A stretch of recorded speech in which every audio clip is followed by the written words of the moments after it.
So good morning guys. तो सबसे पहले गणतंत्र दिवस की आप सभी को हार्दिक शुभकामनाएं। Wish you very happy Republic day.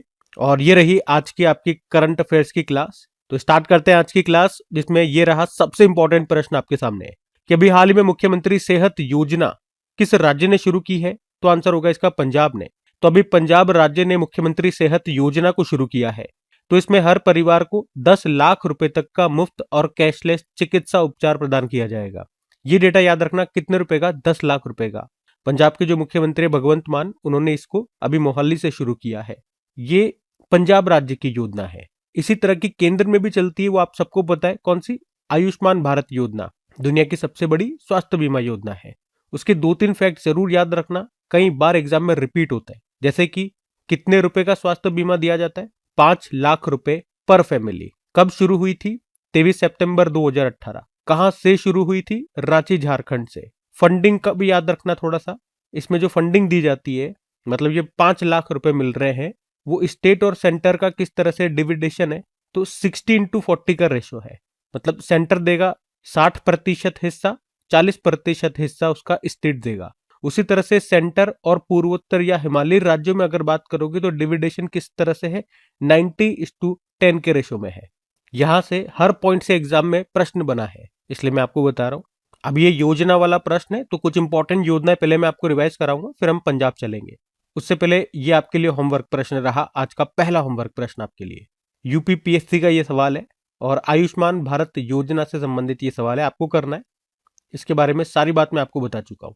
तो वीडियो को पॉज करो, आराम से प्रश्न सॉल्व करो, हम योजनाएं पढ़ लेते हैं। देखो, एक योजना थी शक्ति श्री कार्यक्रम। इसको उड़ीसा ने शुरू किया था। एक सड़क एक दिन योजना दिल्ली में हुई थी। कृषि समृद्धि योजना महाराष्ट्र। सेतु बंद विद्वान योजना शिक्षा मंत्रालय। अन्नदाता सुखी भव योजना आंध्र प्रदेश। नारी अदालत और आमा सशक्तिकरण योजना सिक्किम। मुख्यमंत्री थायू मनवर योजना तमिलनाडु। बौद्धिक दिव्यांग छात्रों के लिए दिशा अभियान शुरू किया महाराष्ट्र ने। प्रधानमंत्री विकसित भारत रोजगार योजना 15 अगस्त 2025 को मोदी जी ने घोषणा की थी इसकी। श्रमश्री योजना पश्चिम बंगाल। मुख्यमंत्री महिला रोजगार योजना बिहार। बंगलुरु में अन्नपूर्ण योजना, जो कि स्वच्छता कर्मियों के लिए शुरू की गई थी, कहां पर? बंगलुरु में। अब पंजाब भी ले चलते हैं आपको, ये रहा मैप में पंजाब। कैपिटल चंडीगढ़ हो गई, मुख्यमंत्री भगवंत मान हो गए, गवर्नर है गुलाब चंद कटारिया। उसके अलावा पंजाब ने सीमा पार से मादक पदार्थों की तस्करी पर अंकुश लगाने के लिए बाज अख नाम से ड्रोन रोधी प्रणाली तैनात की थी। लोक मिलनी योजना शुरू हुई। स्कूल ऑफ एमिनेंस प्रोजेक्ट यहाँ चलता है। मुख्यमंत्री सेहत बीमा योजना शुरू हुई। और जो हमारे सूचना एवं प्रसारण मंत्री अश्विनी वैष्णव, इन्होंने पंजाब के मोहाली सेमीकंडक्टर प्रयोगशाला में पारंगत सेमीकंडक्टर प्रशिक्षण का एक उद्घाटन किया था। और पंजाब राज्य अनुसूचित जाति आयोग ने देश में पहली बार तेजी से सुनवाई सुनिश्चित करने के लिए एक अलग कोर्ट रूम का उद्घाटन किया। भारत का पहला हाइड्रोकाइनेटिक पावर प्लांट ये पंजाब की नांगल नहर में शुरू किया गया। अभी ऑपरेशन प्रहार भी शुरू किया था पंजाब पुलिस ने राज्य को गैंगस्टर फ्री बनाने के लिए। ठीक है, तो ये ध्यान में रखना। अगला प्रश्न देखते हैं। फिर अगले में पूछ रहे, अभी हाल ही में राष्ट्रीय मतदाता दिवस कब मनाया गया? National voters day. तो आंसर होगा 25 जनवरी को। तो राष्ट्रीय मतदाता दिवस ये नागरिकों में चुनावी जागरूकता पैदा करने और उन्हें चुनावी प्रक्रिया में भाग लेने के लिए प्रोत्साहित करने के लिए ये दिन मनाया जाता है हर साल 25 जनवरी को, क्योंकि भारत के चुनाव आयोग की स्थापना ये 25 जनवरी 1950 को होती है, इसीलिए। अच्छा, इसकी शुरुआत कब हुई थी ये ध्यान रखना।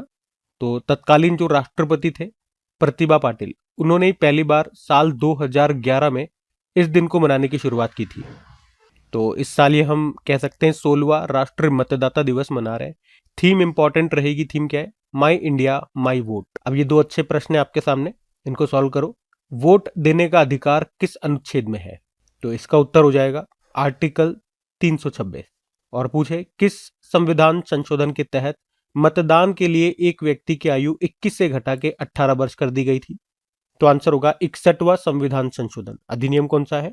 1988। इसी के द्वारा ये जो मतदान की जो आयु है 21 से घटा के 18 वर्ष कर दी गई थी। अभी इलेक्शन कमीशन ऑफ इंडिया, भारतीय निर्वाचन आयोग के बारे में कुछ स्टैटिक पॉइंट्स हम कवर करेंगे, लेकिन ध्यान रखना 25 जनवरी को एक और दिवस होता है, नेशनल टूरिज्म डे, राष्ट्रीय पर्यटन दिवस। जबकि एक वर्ल्ड टूरिज्म डे भी होता है, वो 27 सितंबर को होता है। और टूरिज्म से याद आएगा, वर्ल्ड टूरिज्म ऑर्गेनाइजेशन का मुख्यालय कहां पर है? मैड्रिड स्पेन में है। बाकी चलो अभी एक बार फिर से हम जनवरी के सारे इंपॉर्टेंट डेज रिवाइज करेंगे। तो देखो 1 जनवरी को ग्लोबल फैमिली डे वैश्विक परिवार दिवस, 4 जनवरी को विश्व ब्रेल दिवस, 5 जनवरी को राष्ट्र पक्षी दिवस, 6 जनवरी को विश्व युद्ध अनाथ दिवस, 8 जनवरी को अर्थ रोटेशन डे, 9 जनवरी को प्रवासी भारतीय दिवस, 10 जनवरी को विश्व हिंदी दिवस, 11 जनवरी को राष्ट्रीय मानव तस्करी जागरूकता दिवस, 12 जनवरी को राष्ट्रीय युवा दिवस, 14 जनवरी को आर्म्ड फोर्स वेटरन्स डे सशस्त्र सेना भूतपूर्व सैनिक दिवस, और 15 जनवरी को भारतीय थल सेना दिवस, 16 जनवरी को राष्ट्रीय स्टार्टअप दिवस नेशनल स्टार्टअप डे, 23 जनवरी को पराक्रम दिवस, 24 जनवरी को राष्ट्रीय बालिका दिवस और अंतर्राष्ट्रीय शिक्षा दिवस के रूप में मनाया था। तो ये जनवरी की अभी तक के इंपॉर्टेंट डेज है, इनको ध्यान में रखना। अगला प्रश्न देखते हैं। अभी इलेक्शन कमीशन ऑफ इंडिया की हम आगे बात करेंगे, एक प्रश्न और देखेंगे, वहां मैं आपको कवर कराऊंगा। अभी अगला देखते हैं। फिर अगले में पूछ रहे अभी हाल ही में 10,000 बोडो नर्तकियों द्वारा बगुरुम्बा नृत्य ये कहां पर किया गया? तो आंसर होगा इसका असम में। और अगर आपको याद हो तो जब भी असम की हम बात करते हैं तो हम हमेशा पढ़ते हैं बगुरुम्बा ये असम का लोक नृत्य है, याद आया, जो कि किनके द्वारा किया जाता है? बोडो जनजाति के द्वारा। तो ये नृत्य प्रकृति, तितलियों और पक्षियों की उड़ान से प्रेरित है, मतलब तितलियों की तरह इसमें पोज लिए जाते हैं और इसीलिए इसे बटरफ्लाई डांस भी कहा जाता है। और ये नृत्य मुख्य रूप से बोडो महिलाओं के द्वारा पारंपरिक परिधानों में बैसागु नाम का एक त्योहार होता है उसी दौरान ये किया जाता है। तो ये भी थोड़ा सा ध्यान में रखना, बैसागु त्योहार कहाँ मनाया जाता है? असम में, बोडो महिलाओं के द्वारा। और अभी ये न्यूज में क्यों है? क्योंकि 10,000 से अधिक बोडो कलाकारों ने बगरुम्बा नृत्य प्रस्तुत करके वर्ल्ड रिकॉर्ड बनाया है, इसलिए ये अभी न्यूज में है। और इसमें कुछ वाद्य यंत्रों का उपयोग होता है, यहां से भी प्रश्न बन सकता है अगर डीप में जाए तो जैसे कि सिफुंग होता है, एक तरह की बांसुरी हो गया, सेरजा वायलिन जैसा यंत्र हो गया, और खाम ढोल हो गया। इन वाद्य यंत्रों का इसमें उपयोग होता है। ठीक है, तो पॉइंट पॉइंट आपको क्या ध्यान रखने हैं? कौन सा नृत्य है ये याद रखो, बगरुम्बा नृत्य है जो कि फोक डांस है, लोक नृत्य है। कहाँ का? असम का। किनके द्वारा किया जाता है? बोडो जनजाति के द्वारा किया जाता है। अच्छा, ये बोडो जनजाति है। इसी तरह का एक प्रश्न आपको याद आना चाहिए, अभी हमने पढ़ा था बोडा त्योहार। बोडा त्योहार को बोडो जनजाति से कंफ्यूज मत करना। बोडा त्योहार हाटी जनजाति के द्वारा मनाया जाता है और वो कहाँ का है? हिमाचल प्रदेश का है। जहां जहां पे आप कंफ्यूज हो सकते हो वो मैं आपका क्लियर करता हुआ चलूंगा ताकि एग्जाम में इस तरह का कंफ्यूजन ना हो। तो इसको थोड़ा सा नोट कर लेना। और ये आज जो हम प्रश्न पढ़ रहे हैं ये प्रश्न इंपॉर्टेंट है, आप देख सकते हो ये प्रश्न एग्जाम में पूछा गया है। अब ये आपके लिए होमवर्क प्रश्न की तरह ही काम करेगा, आप इनके उत्तर लगाओ। एसएससी एमटीएस में पूछा गया था ये 2022 में। एक प्रश्न ये भी लो, ये भी करो, और एक और प्रश्न 2023 में आया था ये प्रश्न, ये भी करो। बाकी कुछ इंपॉर्टेंट फेस्टिवल्स हम और रिवाइज करेंगे। जैसे कि देखो, अगर पूछे न्योकुम युलो उत्सव ये मनाया जाता है अरुणाचल प्रदेश में, किसके द्वारा? नीशी जनजाति के द्वारा। अलिये लिगोंग उत्सव असम में ही मनाया जाता है मिसिंग जनजाति के द्वारा। रक्षा मंत्रालय ने कहां पर शौर्य वेदनम उत्सव का आयोजन किया था? बिहार के पूर्वी चंपारण जिले के मोतिहारी शहर में। सूफी महोत्सव जहान ए खुसरो, इसका आयोजन हुआ था 2025 में नई दिल्ली में। हेरत उत्सव जम्मू कश्मीर। चापचारकुट महोत्सव मिजोरम में। शाश्वत मिथिला महोत्सव गुजरात के गांधीनगर में। होला मोहल्ला त्योहार पंजाब में। अट्टुकल पोंगल महोत्सव केरल में 10 दिनों तक चलता है, जबकि पोंगल उत्सव तमिलनाडु में होता है 4 दिनों तक चलता है। और सरहुल महोत्सव झारखंड में मनाया जाता है। ठीक है, तो ध्यान रखना ये सब। अगला प्रश्न देखते हैं।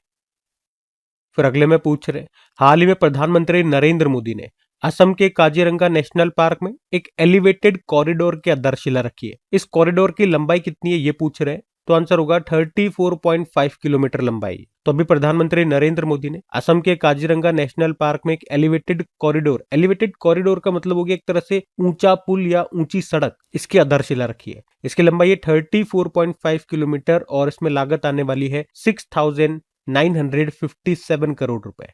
बनाने का उद्देश्य, बारिश के मौसम में जब काजीरंगा नेशनल पार्क में पानी भर जाता है तो जानवर सुरक्षित स्थानों की ओर जाते हैं।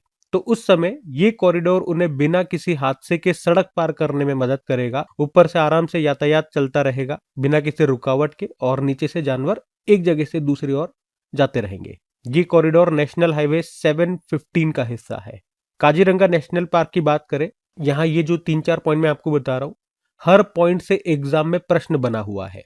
तो कम से कम ये बेसिक चीज तो आपको याद रखनी है। जैसे कि असम में है, यही प्रश्न सिंपल से आ जाता है कि काजीरंगा नेशनल पार्क कहाँ पर है? असम में है, जो कि एक सिंग वाले गेंडों के लिए फेमस है। इससे भी प्रश्न बना है। और ये 2-4 फॉर्मेशन ईयर याद रखो, जैसे कि एक तो याद रखो सबसे पहले इसे आरक्षित वन रिजर्व फॉरेस्ट ये कब बना था? 1908 में। उसके बाद नेशनल पार्क कब बना था? 1974 में। यूनेस्को के विश्व धरोहर स्थल वर्ल्ड हेरिटेज सूची में भी ये शामिल है, कब? 1985 में। और टाइगर रिजर्व कब बना था? 2006 में। ठीक है, मैं आपको वही पॉइंट बता रहा हूं जहां से एग्जाम में प्रश्न बनते हैं, फालतू की बात नहीं कर रहा हूं। ये फालतू की बात हम करते नहीं है। तो कम से कम जो जो पॉइंट बता रहा हूं वो आपको ध्यान होने चाहिए। अगर आपने अच्छे से नहीं पढ़ा, ध्यान नहीं दिया, तो जब एग्जाम में प्रश्न आएगा ना, फिर आपको लगेगा कि यार ये पढ़ाया तो था, बस उस वक्त मेरा ध्यान कहीं और था या मैंने ध्यान नहीं दिया। तो उस वक्त ज्यादा अफसोस होता है। अब एग्जाम में कैसा फील होता है वो अभी हाथों हाथ में आपको फील करवाता हूँ। ये रहा आपके लिए आज का होमवर्क प्रश्न।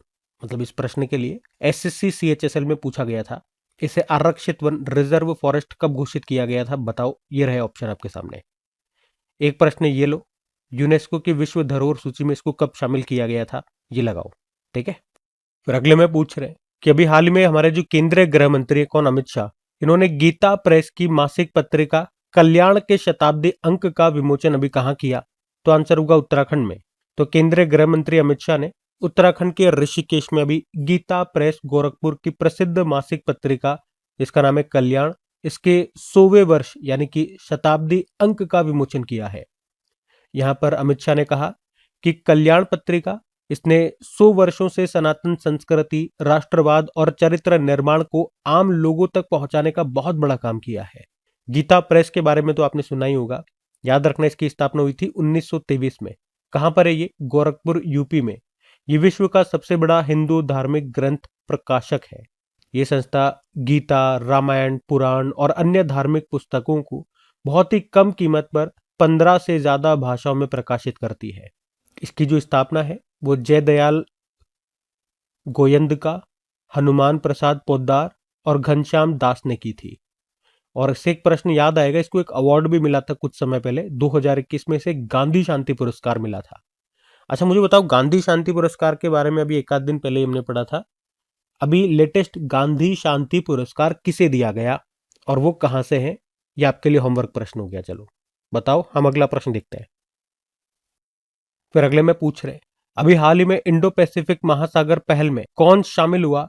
तो आंसर होगा स्पेन। तो इंडो पैसिफिक महासागर पहल, इंडो पैसिफिक मैरीटाइम इनिशिएटिव, ये भारत का ही एक इनिशिएटिव है जिसे 2019 में शुरू किया गया था। मोदी जी ने इसको शुरू किया था, मोदी जी के द्वारा, प्रधानमंत्री नरेंद्र मोदी के द्वारा इसे 2019 में बैंकॉक में 14वें पूर्वी एशिया शिखर सम्मेलन में इसको पेश किया गया था। और ये इनिशिएटिव भारत की सागर दृष्टिकोण पर आधारित है। सागर जिसका फुल फॉर्म होता है security and growth for all in the region. और अभी इसमें स्पेन शामिल हो गया है। अब यहाँ पे कुछ नए सदस्य बने थे कुछ संस्थाओं में, वो हम एक बार रिवाइज कर लेते हैं। जैसे कि देखो, G20 में जो नवीनतम मेंबर बना था वो अफ्रीकन यूनियन था, जिसका मुख्यालय आपको मिलेगा एडिस अबाबा, इथोपिया में। ब्रिक्स में जो सबसे नवीनतम सदस्य है वो इंडोनेशिया है, 10वें नंबर का। उससे पहले 4 नए सदस्य बने थे, ईरान, यूएई, इथोपिया और इजिप्ट। आसियान का 11वां नंबर का सदस्य बना था ईस्ट तिमोर यानी कि तिमोर लेस्टे। एससीयू का अभी 10वां नंबर का लेटेस्ट कंट्री बना था बेलारूस, उससे पहले ईरान शामिल हुआ था। इंटरनेशनल मॉनेटरी फंड में 191 मेंबर कंट्रीज है, जो लेटेस्ट बना था 2024 में,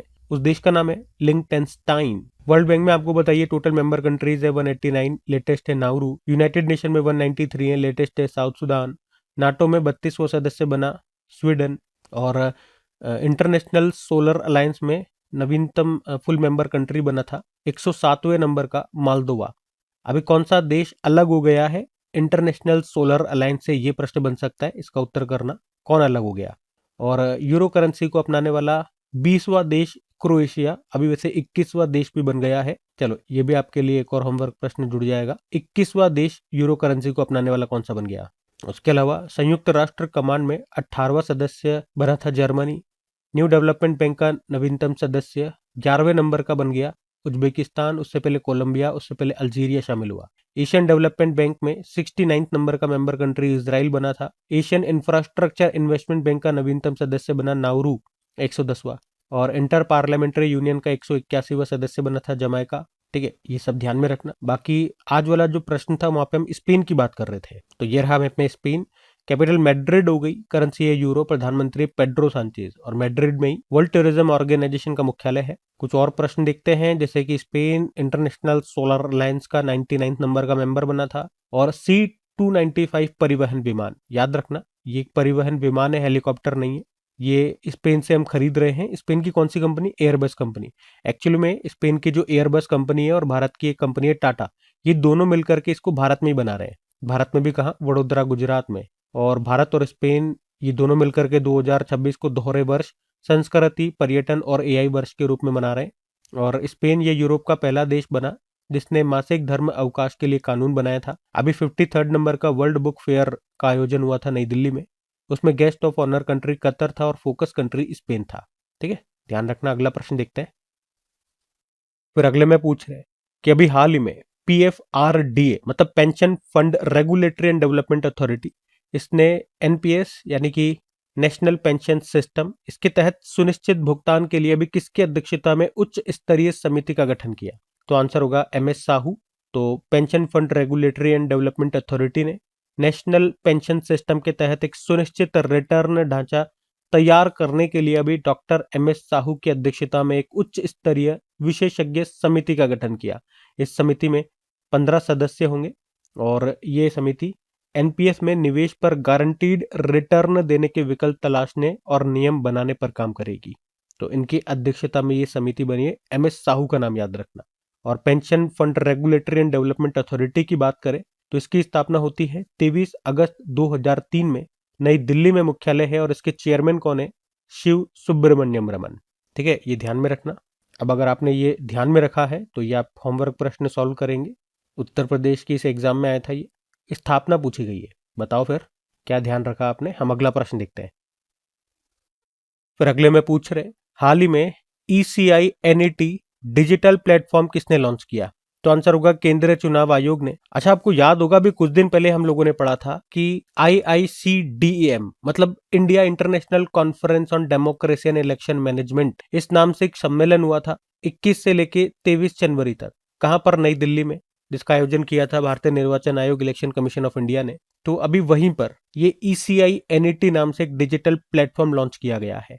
इसका फुल फॉर्म होता है empowering citizen through digital transformation. और इस प्लेटफॉर्म के लिए कहा गया कि चुनाव से जुड़ी सभी गतिविधियों के लिए ये एक अकेला प्लेटफॉर्म है। मतलब आपको अलग अलग चीजों के लिए अलग अलग एप्लीकेशन को यूज करने की रखने की जरूरत नहीं है। जैसे कि वोटर हेल्पलाइन एप्लीकेशन हो गया, वोटर टर्नआउट ऐप हो गया, सी विजिल ऐप हो गया, सक्षम ऐप हो गया, KYC ऐप हो गया, नो योर कैंडिडेट ऐप। अब इन सबको हटाओ क्योंकि इन सबको मर्ज करके ये एक डिजिटल प्लेटफॉर्म बना दिया गया। ये सारे काम, ये जो एप्लीकेशन जो भी काम कर रही थी वो सारे काम ये अकेले यहाँ पे हो जाएंगे। और ये प्लेटफॉर्म अंग्रेजी और 8वीं अनुसूची में जो भी भारतीय भाषाएं हैं उनमें ये उपलब्ध रहेगा। ठीक है, तो ये ध्यान में रखेंगे। बाकी पहले कुछ पोर्टल हम रिवाइज करेंगे, फिर भारतीय निर्वाचन आयोग की ओर बढ़ते हैं। जैसे कि देखो, एक कायका सेतु पोर्टल लॉन्च किया था कर्नाटक ने।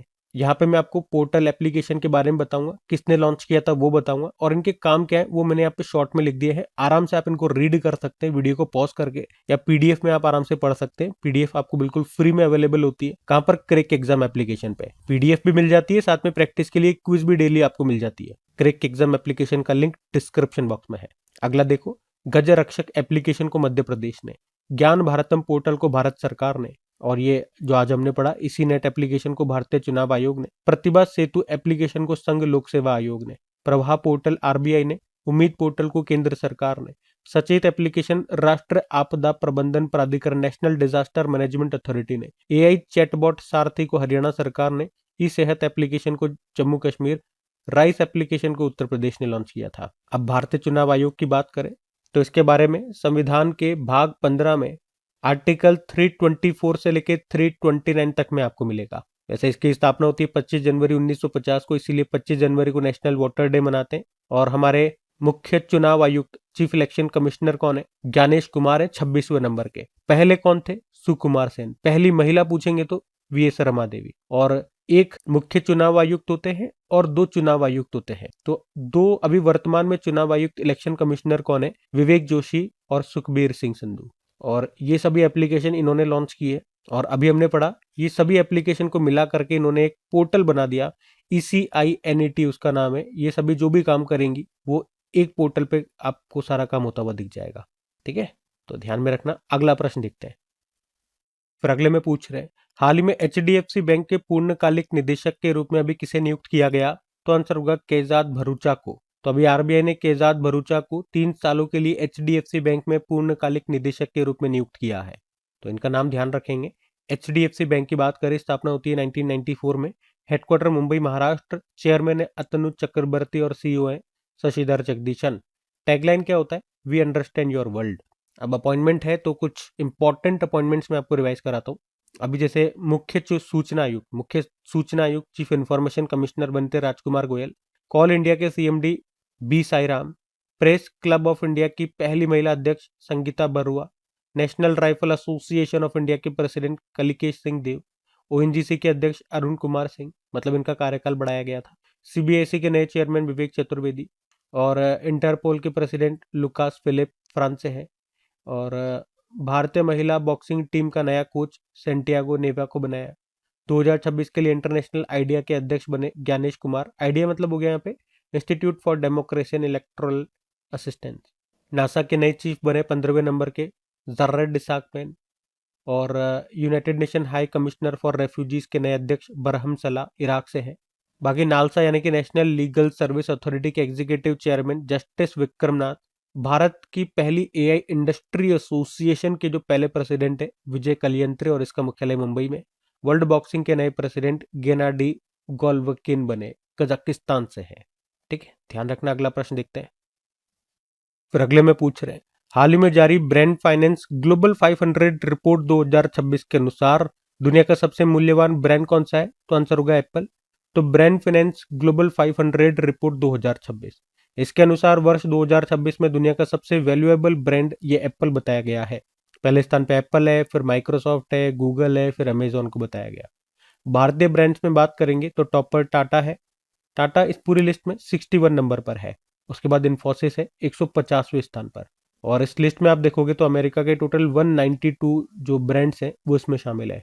बाकी ये थी आज की हमारी करंट अफेयर्स की क्लास। कमेंट करके जरूर बताइएगा सेशन आपको कैसा लगा। अच्छा लगा तो प्लीज वीडियो को सपोर्ट जरूर कीजिएगा। अपने दोस्तों के साथ में स्टडी ग्रुप में एक बार इसको शेयर जरूर कर देना। वीडियो को लाइक नहीं करा तो लाइक कर देना। बाकी चलो अभी कल के करंट अफेयर्स का हम क्विक रिवीजन कर लेते हैं और सेशन एंड करते हैं। तो कल पहला प्रश्न पूछा था, अजिस्टा बीएसटी एरोस्पेस ने भारत के पहले इंटीग्रेटेड प्राइवेट सैटेलाइट प्लांट का शिलान्यास किया गुजरात में। 49 नंबर का अंतरराष्ट्रीय कोलकाता बुक फेयर का फोकस कंट्री होगा अर्जेंटीना। सुकन्या समृद्धि योजना को 11वें वर्ष पूरे हो गए। इसकी शुरुआत किस वर्ष की गई थी? 22 जनवरी 2015। रिसर्च स्कॉलर्स के लिए अटल विचल अग्रगामी योजना की घोषणा किसने की? असम। भारतीय सेना ने ऑपरेशन त्रासी 1 ये कहां पर चलाया? जम्मू कश्मीर। राष्ट्रपति पुलिस कलर पुरस्कार से सम्मानित होने वाला देश का 15वां राज्य कौन सा है? सिक्किम। किसे व्यक्तिगत श्रेणी में सुभाष चंद्र बोस आपदा प्रबंधन पुरस्कार 2026 से सम्मानित किया गया? सीता अशोक शेल्के। राष्ट्रीय बालिका दिवस मनाया गया 24 जनवरी को। लोकायन 26 अभियान पर कौन सा शिप अभी रवाना हुआ? आईएनएस सुदर्शनी। और जनवरी 2026 में गुटखा, पान मसाला और तंबाकू प्रोडक्ट पर पूरी तरह से प्रतिबंध किसने लगा दिया? उड़ीसा। बाकी चलो कल का भी होमवर्क प्रश्न देखते हैं और सेशन एंड करते हैं। तो कल पूछा था यूरोजोन करेंसी को अपनाने वाला 21वां देश कौन सा बन गया? अच्छा, आज की क्लास में भी ये प्रश्न मैंने आपसे पूछा था ना, बताओ कोइंसिडेंस देखो, कल भी ये प्रश्न मैंने आपसे पूछा। उत्तर होगा बुल्गारिया। आप सभी ने प्रश्न का बिल्कुल सही उत्तर दिया। अब ये आज का आपका होमवर्क प्रश्न।